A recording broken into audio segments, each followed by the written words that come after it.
জানো তো আমাদের প্রথমেই দুটো রুম ছিল, এমনি রং টং করা কিছুই ছিল না, শুধু প্লেন মানে দেওয়াল তুলো ছিল আর ছাদ দেওয়া ছিল।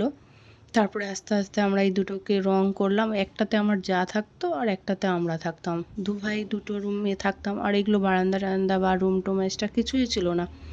তারপরে আমার হাজবেন্ড মানে কাজ করতো তো, প্রচুর পরিশ্রমী, আর আমি এদিকে টিউশন করতাম আর স্কুলে পড়াতাম।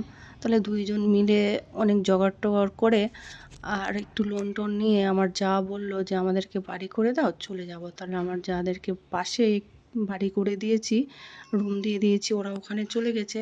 আর এখন এখানে আমরা থাকছি। তারপরে আমি বারান্দা টারান্দা বা ডাইনিং করেছি। আর এই জায়গাটা একটা সিঁড়ি ছিল আমাদের, সেই সিঁড়িটা ভাঙা পড়েছে, তা একটু দূরেই সিঁড়ি করেছি। আর যখন জানো তো দুইটো রুম ছিল, তখন আমাদের বাড়িতে কেউ আসলে এত অসুবিধে হতো। আমার জায়ের তিনটে ছেলে মেয়ে, আমার দুইটা, আর বাড়িতে লোকজন আসলে না, মানে ঘুমানোতে দেওয়ার জায়গা ছিল না, খাওয়ার দাওয়ার ঠিক জায়গা ছিল, কিন্তু ঘুমাতে দিতে পারতাম না।